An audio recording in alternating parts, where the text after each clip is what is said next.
Et on commence sur le classique logo Disney, présenté d'une manière qui m'a beaucoup marqué étant gosse. On dirait presque le début de BioShock. On enchaîne ensuite sur une explosion.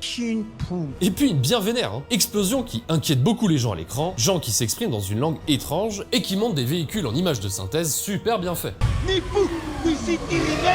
Et en même temps on peut comprendre leur panique, surtout quand tu es poursuivi par une vague 200 mètres de haut, qui s'approche d'ailleurs dangereusement de ta cité. C'est dangereux pour la santé. Mais ne vous en faites pas, ils ont un système de sécurité hyper performant qui abducte la reine locale et enferme la ville dans un dôme d'énergie protecteur, avant qu'elle ne soit engloutie par les eaux. Puis titre, ouais ça accroche d'entrée de jeu. Merde, j'espère que vous avez une chute à tout ça parce que l'intro est comaque. Transition sur un musée de Washington DC en 1914, où nous faisons la rencontre de Milo James Thatch, un archéologue slash linguiste fasciné par l'Atlantide. Doublé en VO par Michael J. Fox, oui, Monsieur Retour vers le futur en personne, et par Luc Hamet en VF. Milo donc, qui nous fait, à nous et à son audience, une présentation poussée du mythe de l'Atlantide. L'Atlantide avait l'électricité, d'étonnantes connaissances médicales et avait même inventé l'aviation impossible. Mais non, pas pour les Atlantes. Mais qu'est-ce que c'est que les têtes de con?